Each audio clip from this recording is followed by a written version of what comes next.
We as an ummah, our behavior, our characterization, the way we act, the way we are, the way we look to ourselves. If you take a good look in the mirror, not just at yourself, as us as a people, and take a good look at what Allah criticized of the Israelites. What did He criticize about them that made them not be the chosen people? What did He criticize about them? It would be very difficult for you to take an honest look, and me to take an honest look, and not see the exact similarities. It would be very difficult. This is an extremely big challenge. So when He says, وَكَذَلِكَ جَعَلْنَاكُمْ أُمَّةً وَسَطًا, what did He go on to say? لِتَكُونُوا شُهَدَاءَ عَلَى النَّاسِ, so that you can be witnesses over all of humanity. This is what a nation of balance looks like. They don't play with Allah's book. They are characterized by justice. They are a unified people. They have an undying love for each other, not just when people are bleeding. Not just when people are bleeding, because that's hypocritical. That is hypocritical. Oh, our brothers are bleeding in Palestine. Oh yeah? Because when you're at a masjid, and you're from Bangladesh, and somebody else is from Malaysia, and somebody else is from China, and somebody else is from Senegal, and when somebody else is from Palestine, and somebody else is from Saudi, and somebody else is from Pakistan, and somebody else is from India, you're fighting over who the imam should be. Where's the love of the ummah then? Your nationalism doesn't come out in everything else? Your biases towards each other don't come out in anything else? But the moment the moment someone's in tragedy, all of a sudden we're one ummah? How are we one ummah in anything else? This, it's hard to hear. It's hard for me to say, because I'm not talking about you, I'm talking about me. When the Prophet ﷺ says that we are one body, that this is kajasa, this ummah is like one body, then me criticizing what the ummah is doing is me criticizing, it's like me criticizing my hand, or my arm, or my leg. It's still me. It's not someone else. It's not someone else's fault. So we need to first, this is an important realization, because as frustrating as this conversation is, you and I have to realize that this problem isn't some other people. It's not someone else. It's not their problem. If those Muslims became better, we would all be better. No, stop saying those and them and they. It's us. It's our problem. When there's a problem in your family, then you don't say, it's none of my business. That's their problem. That's my dad's problem. That's my brother's problem. No, it's your problem too. You live in the same household, bro. The same household. This ummah is one household. It's even more than one household. It's like one person. So I have to be concerned if my hand is in pain, or if my hand is not doing, it's being paralyzed. It's not doing what it's supposed to do. Then I'm not going to say, stupid hand, how could you do that? You know what? I wish you weren't even a part of me. And you start chopping it off. That's not how that works, is it? You'll do anything you can to fix your hand. You'll do anything you can to identify where's the pain coming from. What medication do I need to take? How do I fix this problem? This is and sometimes the problem may not be the solution may not be overnight. The solution may be a little bit more long term. The analogy that comes in my mind, the reason I remain silent, the analogy that comes in my mind is if a person is sick. They're sick. And there's, chronological illness, the sickness that goes on for a long time, right? So they have a chronological illness.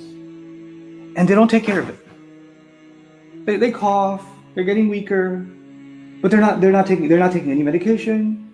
They're just continuing to eat what they eat. They're practicing the way they practice, and their body's getting worse and worse and worse until one day it flares up and something in their body goes wrong and they have to end up in the hospital, right? Because now the pain is so extreme that the entire body is just paralyzed. And then they go to the hospital, they do some surgery, or they patch it up, or something they can do to minimize the pain, and the person goes back to the same sleep again, the same behavior again. You can't expect, and this is what we do, when flare-ups happen in this ummah, all of a sudden we act like we're one ummah, and these sentiments grow. But long-term, you cannot, in the immediate sense, I pray that Allah gives relief to the Muslims. I pray that Allah Azza wa Jal gives, you know, like some sense of sabr and of healing to those that have lost children. They've lost parents. When you think about somebody, you know, bombings happening, or when I thought about those girls that were killed in Afghanistan, when I was just thinking about them, I'm a father, I have girls. How speechless would I be? Would I even be able to speak if that happened? And if I really truly feel that pain, then what am I supposed to do with it? There's supposed to be something we do, not just as an individual. We have to figure out how to restore our place as an ummah again. That has to happen. And it's not a shallow conversation. It's a serious conversation.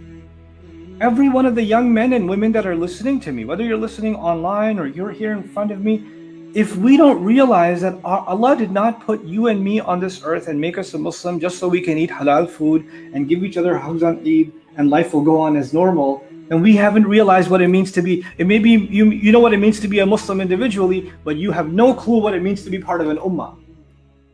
To be a part of an ummah, there is something bigger than me that I have to be concerned with. Something has to be there. Some concern has to be there, and it needs to translate into some kind of concrete course of action. I don't say that I have the answers. I started by saying that in the beginning. But at the very least, we need to have that deep, deep concern and move beyond the shallow. Move beyond just feeling better about ourselves. Move beyond just venting. We've been venting a long time. We've been doing that a long time. This is an ummah that is, its history is of people that made changes in the world, isn't it? It's ummatan wasata. Allah describes that wasat, by the way, I told you it's about balance and justice and fairness. It's actually in everything you find in the world, problems happen with extremism. When the wealthy become extremely wealthy, there's a problem in that country. When the poor become extremely poor, there's a problem in that country. When the government becomes extremely authoritarian, there's a problem in that country. When the people become extremely anarchist, there's a problem in that country. When you have too much control, there's a problem. When you have too much freedom, there's a problem. Everywhere you go, there's an imbalance. There's an imbalance. In family life, there's an imbalance. In individual life, there's an imbalance. In governmental life, there's imbalance everywhere around us. And Allah says, and Allah made this nation a nation that is characterized by balance itself. And the sad tragedy is when Allah said that, لِتَكُونُوا شُهَدَاءَ عَلَى النَّاسِ, so that you can be witnesses over humanity, so that when humanity is looking for, where do we find balance? Is this just a hypothetical, theoretical thing? Human beings can never have balance? No, they have this ummah to look at. And when they look at this ummah, this is what balance is supposed to be. This is what justice looks like.